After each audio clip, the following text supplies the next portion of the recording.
Hello बेटा, आज हम करेंगे हमारा नेक्स्ट चैप्टर 11th पूर्ण प्रतियोगिता में पूर्ति का सिद्धांत, theory of supply in perfect competition. तो सबसे पहले हम जानते हैं इसकी समरी। सबसे पहले सप्लाई क्या होता है? पूर्ति वस्तुओं की वह मात्रा होती है जो एक बाजार में निश्चित समय में विभिन्न कीमतों पर बेचने के लिए प्रस्तुत की जाती है।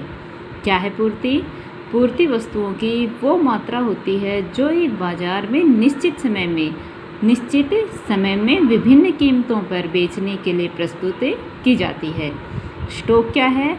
बाजार में विक्रेताओं के पास एक निश्चित समय में मौजूद वस्तु की मात्रा स्टॉक कहलाता है और विभिन्न कीमतों पर जितना बेचने के लिए तैयार होता है वो उसकी सप्लाई कहलाती है। स्टॉक और सप्लाई में डिफरेंस होता है बेटा। स्टॉक हमारे पास कितना भी हो सकता है, लेकिन ज़रूरी नहीं है हम वो सारा का सारा बेचना चाहें। फॉर एग्जांपल, हमारे पास किसी भी चीज़ की 100 यूनिट हैं, लेकिन हम 10 रुपये पे उसकी 10 यूनिट बेचना चाहेंगे, 20 रुपये पे हम उसकी 20 यूनिट, यानी कि स्टॉक तो हमारे पास 100 का है, लेकिन क्या हमने सारा 100 बेचा? नहीं, हम उसके प्राइस के चेंज होने का, प्राइस के बढ़ने का इंतज़ार करते हैं। तो इसलिए स्टॉक और सप्लाई एक जैसा या एक नहीं होते। सप्लाई वो होता है जिसको हम एक निश्चित समय में अलग अलग कीमतों पर बेचने के लिए मार्केट में हम जिसको प्रस्तुत करते हैं वो हमारी सप्लाई पूर्ति कहलाती है, और जितनी क्वांटिटी हमारे पास एक फिक्स टाइम पीरियड में होती है वो हमारा स्टॉक कहलाती है। फिर ये कह रहा है कि पूर्ति के निर्धारक तत्व कौन से होते हैं, या पूर्ति के फलन या फैक्टर्स आप कह सकते हो कौन कौन से होते हैं। तो देखिए, पूर्ति पर जिन तत्वों का प्रभाव पड़ता है उसे पूर्ति फलन कहा जाता है। किसका?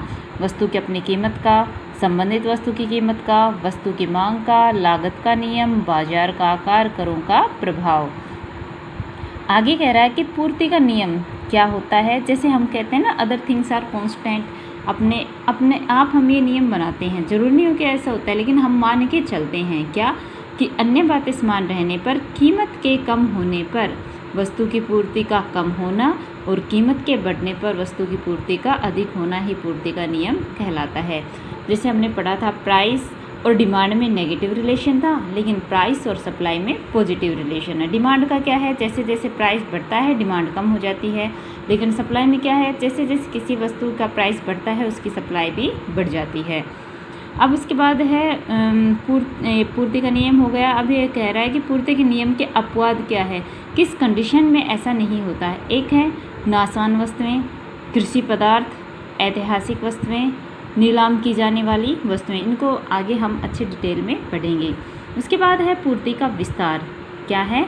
अन्य बातें समान रहने पर वस्तु की कीमत के बढ़ने पर वस्तु की पूर्ति का बढ़ना ही पूर्ति का विस्तार कहलाता है। पूर्ति का आप विस्तार, वस्तु पूर्ति का बढ़ना ही विस्तार कहलाता है। अब है, ये तो है विस्तार, और ये है संकुचन। विस्तार देख लिया, वस्तु की कीमत के बढ़ने पर वस्तु की पूर्ति का बढ़ना ही पूर्ति का विस्तार कहलाता है। संकुचन क्या होता है? अन्य बातें समान रहने पर कीमत के कम होने पर वस्तु की पूर्ति का कम होना पूर्ति का संकुचन। विस्तार और संकुचन, कमी और वृद्धि, ये इन दोनों में डिफरेंस है। संकुचन और विस्तार हो गया। पूर्ति और कमी देखिए, पूर्ति में कमी, कीमत में समान रहने पर, या आप इसको कह सकते हो कीमत के समान रहने पर पूर्ति का कम होना, या कीमत के बढ़ने पर पूर्ति का समान रहना। या तो एक चीज़ कांस्टेंट रहे, चाहे तो कीमत कांस्टेंट और सप्लाई कम हो जाए, और या फिर आपकी कीमत बढ़ जाए और सप्लाई कांस्टेंट रहे, तो इसे क्या कहेंगे? पूर्ति में कमी। दूसरा है पूर्ति में वृद्धि। क्या है? कि कीमत के समान रहने पर पूर्ति का बढ़ जाना, या कीमत का बढ़ना, या कीमत के कम होने पर पूर्ति का कम होना पूर्ति में वृद्धि कहलाता है, या समान होना। आगे कह रहा है कि पूर्ति तालिका के प्रकार बताइए। तो वो ही है जैसे डिमांड का था, क्या? व्यक्तिगत पूर्ति तालिका, इंडिविजुअल, और बाजार मार्केट सप्लाई टेबल। ठीक है। फिर ये कह रहे हैं व्यक्तिगत पूर्ति तालिका क्या है? यह वह तालिका होती है जो बाजार में किसी एक विक्रेता द्वारा वस्तु की विभिन्न कीमतों पर बेची गई वस्तु की मात्रा को प्रस्तुत करती है। बाजार क्या है? यह वो तालिका होती है जो बाजार में सभी विक्रेताओं द्वारा वस्तु की विभिन्न कीमतों पर बेची गई कुल मात्रा को प्रकट करती है। उसके बाद हमारे पास व्यक्तिगत पूर्ति वक्र क्या कहलाता है हमारा, जो वक्र से यानी डायग्राम से जो शो किया जाता है उसे व्यक्तिगत और मार्केट वक्र कहते हैं। अब ये कह रहा है कि पूर्ति की लोच, पूर्ति की लोच क्या है हमारे पास, देखिए पूर्ति की लोच से अभिप्राय वस्तु की कीमत में होने वाले प्रतिशत परिवर्तन के फलस्वरूप वस्तु की पूर्ति में होने वाले प्रतिशत परिवर्तन के अनुपात से है। कैसे निकलेगा, पूर्ति में प्रतिशत परिवर्तन अपॉन कीमत में प्रतिशत परिवर्तन, इलास्टिसिटी चेंज दिखा रखा है, क्या है, change in supply upon change in price multiply by P upon S, supply price upon supply.